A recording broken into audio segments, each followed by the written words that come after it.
Again, in our previous lectures, we went through C++ data types, such as the whole numbers and decimal numbers, character strings, and also Boolean variables or types. In this lecture, we are going to start with determine the size of any data type.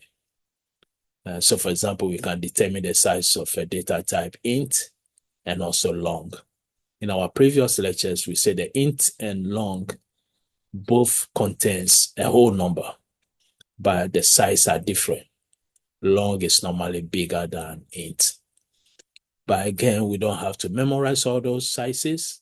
We can just use the function name size of. So the function name size of will determine or will give us the size of any data type. Now, the data type you are looking for will be the argument of the function size of. So here, for example, we use the cout, size of the argument is int. So this will print the size of the data type int. Same thing here, the size of long, this will print the size of, again, data type long and also double. So the size of operator gives the size of any data type or variable. Another example here, we declare variable name amount double. We can find the size of the data type double, and also we can find the size of the variable amount. So that's the example here. We have two cout statements. The first one said the double is stored in size of. The argument is double. So to print the size of the data type double. But the second cout statement says variable amount is stored in the size of amount. So that will give us again the size of the amount variable. And it should be the same. So next, the variable assignments and initialization. So an assignment statement uses the one equal sign. So in C++, if we want to check if item equal to 12, we use two equal signs. And we shall discuss this in our next lectures. So in C++, one equal sign means assignment. So the statement here, item equal 12 means we are assigning 12 to a variable named item. Before we can use the variable, we need to declare it first. Declaration means we start with the data type and the name of the variable. So here we say this statement assign the value 12 to the item variable, not item equal to 12, but rather assign 12 to item. So this is an error. Always the variable will be on the left side, and whatever value or any strings character you are assigning to a variable should be on the right side. So always the variable, which is the memory location, will be on the left side. So here we say variable receiving the value must appear on the left side of the equal operator. Otherwise, it will not work and we get an error. Now, to initialize a variable means we want to give it a value or assign it a value when it is defined. So we can do this, as we said in previous lecture, two steps. First, I can declare variable int length, then I'll end it to semicolon, then I'll say length equal to 12 and end it semicolon. So two lines. Or we can do everything once. So here we declare variable name length. At the same time, we initialize it to 12. So declaration means we start with the data type, and data type also tells us what type of data we can store in a memory location or the variable name length. Also here we say we can initialize some or all variables. So here, for example, int length, width, and area. We only initialize the length and the width. Everything in one line. The reason why, because the length, width, and area variables, all the variables are int. The data type is int. Now, if any of them data type changes, then we cannot do it in one line. So this is an example of a short code that initializes a variable. So here we start with the comment, and we are saying this program shows variable initialization. So we include our IO stream So normal include IO stream. And also we are using the STD, so using namespace STD. This is a very small program. We have only the main function. As we said earlier, execution will start from the main function. So we declare variable the month, days, we initialize both of them.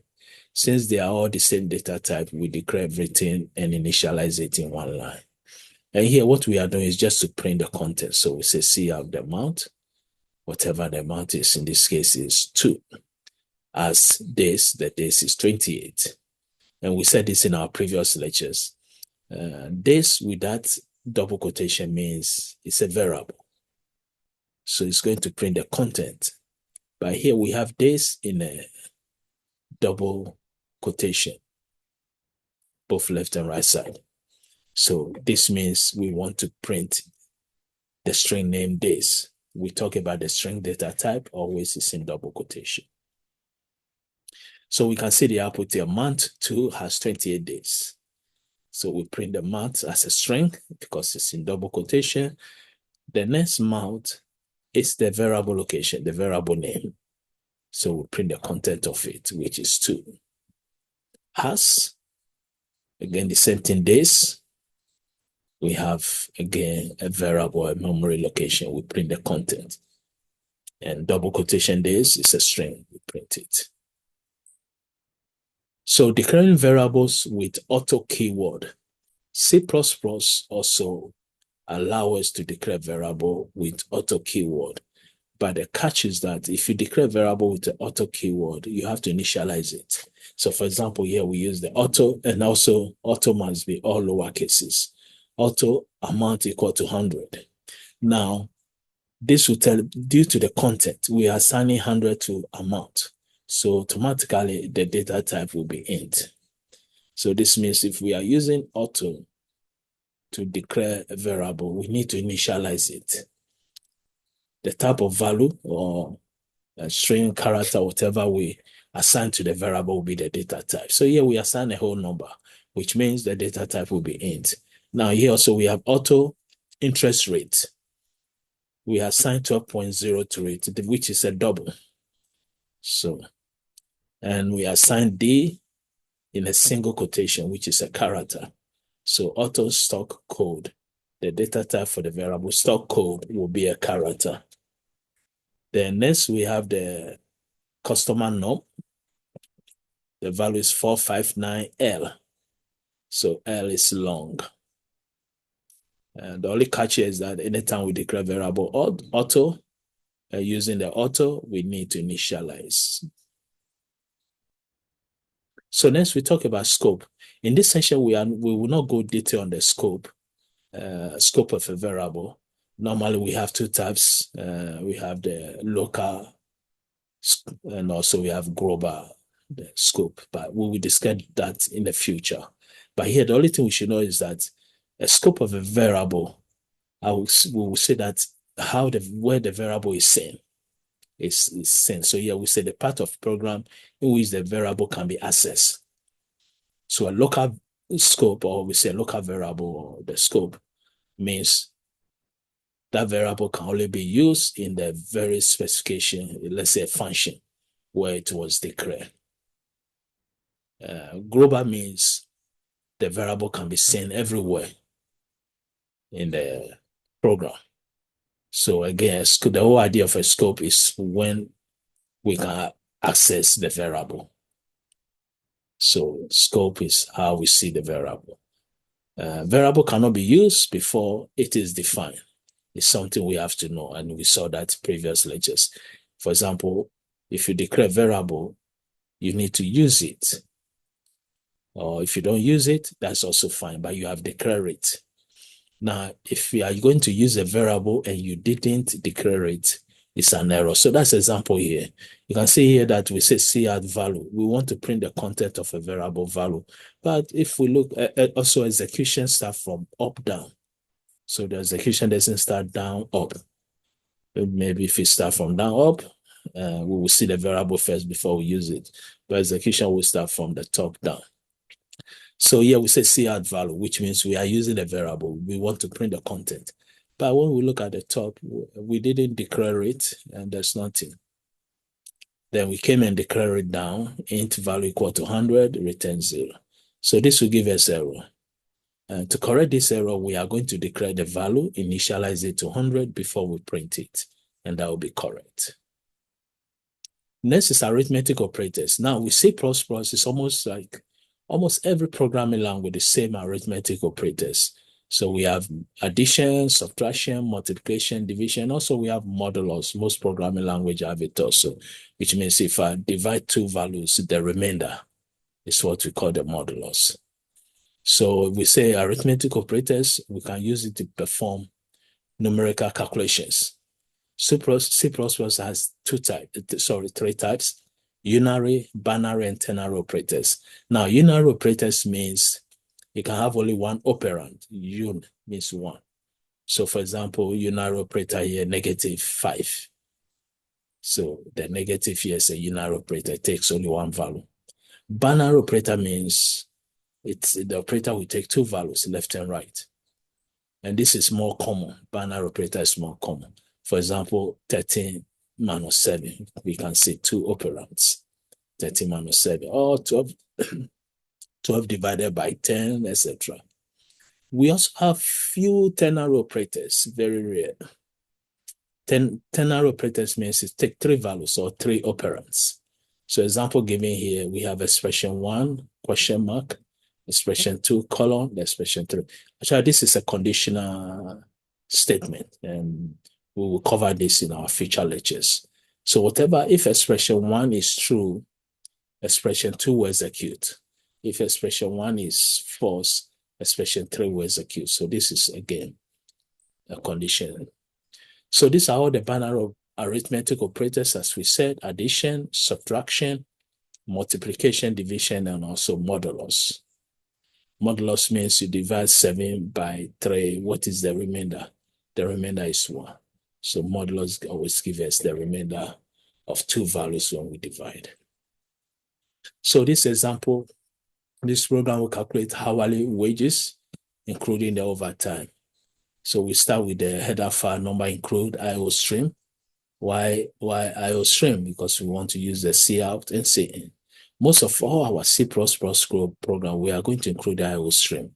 Because when you write a code, at least you want to display one message, what the code did, or the result. So we always use IO stream.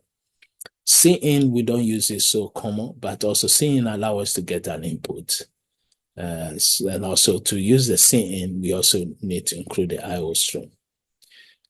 So here we have our main function. We declare all the variables we need. They are all double, which means decimal values. We have regular wages, base pay rate. We initialize it to $18.25. Regular hours, we say 40 hours. Overtime wages, overtime pay rate will be $27.78. Most likely time and a half. Then overtime hours, 10 hours, total wage. So here we are going to calculate the regular wages. The regular wage, which I would say the gross pay, will be your base pay rate times regular hours. Then, so that will be, I won't say a gross pay, because gross pay will be your total pay. Here we are talking about regular wages if the first 40 hours. Then if you're working overtime, then whatever the overtime rate is, if it's time and a half, in this case, regular hourly pay is $18.25, but the overtime is $27.78.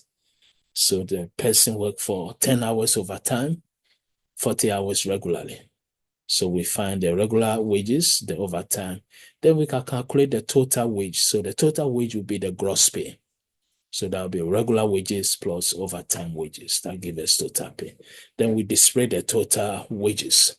So we say the wages for this week are whatever the content of the total wages is, which is the regular wages plus overtime wages. So a closer look at the / operator. We say it's a division operator perform integer division if both operands are integer. So 13 divided by 5 will give me 2. There should be some remainder decimal value, but we can see here, if we divide 13 by 5.0. Now, if you divide two integers, the answer will be integer. That's what we did here. So the decimal will be ignored. The decimal values will be ignored. Same thing, 91 divided by 7 give us 13. It's supposed to be, this is 13, but if it's, let's say, which is, for example, one of these values are decimal, then the answer will be decimal. Even if it's 13, it will give us 13.0. The previous one should be 2.6. 13 divided by 5 will give us 2.6. But if it's a whole number, you divide whole number by whole number, you get a whole number as your result. So it's going to ignore or truncate the decimal values. Also, we said the modulus operator gets used to get the remainder of two values after you divide them. So see out 13 modulus 5, the answer will be 3.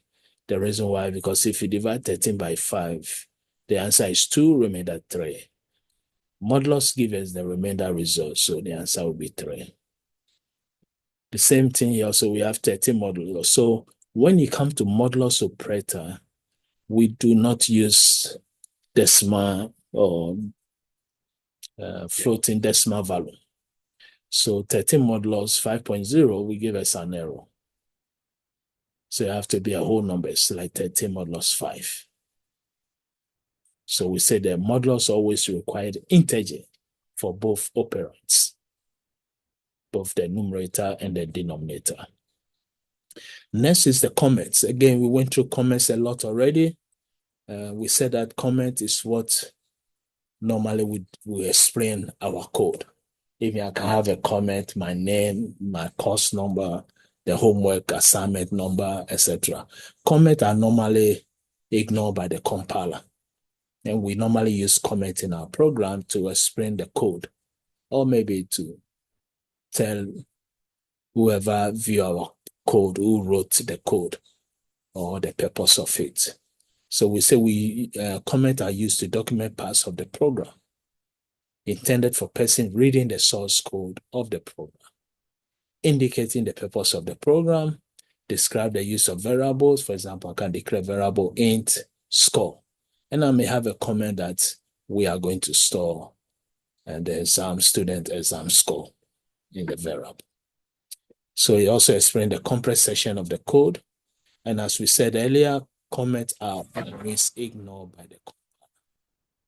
So we have to start with 2 slashes or slash with asterisk. Will be 2 slashes is single line comment. Now, if you have more than 1 line comment, you can use the slash with the star or the asterisk. So this example of a comment, we declare variable name length, the data type is int, we assign 12, and we have a comment that the length in inches. Same thing, we declare variable name width, data type is int, we initialize it to 12. We can also have a comment saying width in inches, and also the area. We calculate the area. To calculate the rectangle area will be the length times the width. Also, we can have a multi-line comment, which we normally start with the / asterisk, then asterisk /. Now, in this case, we can have as many lines as we want. So here we have only 2 lines. This is a multi-line comment. Also can begin and end on the same line also, that's fine. So next is the name constant. In C++, we can declare variable constant. The goal of declaring a variable as a constant variable is for us not to be able to change the content of that variable.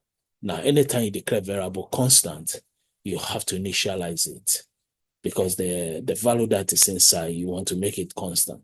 So if we declare variable as constant and we didn't initialize it, nothing, the variable has not been used, then we don't know what constant value we are using. So always we have to initialize it. So here, for example, we have a variable named task rate. The data type is double and it's a constant variable. So we use the keyword const. But we can see both of them, we initialize. By convention in our course textbook, when we declare variable constant, we are going to use uppercase characters to name it, just for the clear readability. So this is an example. I will go straight to the main function. So you can see we declare two constant variables. One is pi, the data type is double. We assign the value 3.14159. The next one, the data type is double again. The name is diameter. We assign 10.0. So next we declare another variable named circumference. When we declare variable, we have a comment here saying the variable that will hold the circumference. Then we calculate the circumference. Also, we have a comment saying calculate the circumference, which will be pi times diameter. Then we display the result. So next is the programming style. Now, programming style is by convention, it's up to you. But the course textbook we are using, here we say that the visual organization of the source code. And this is the basic concept. Programming style here, they say we always should include the use of spaces, tabs, and blank lines. This will make our program more readable. And also it doesn't affect the syntax of the program. So that will be the conclusion of these lectures. Again, if you have any question, feel free to send an email. Again, thank you for your time.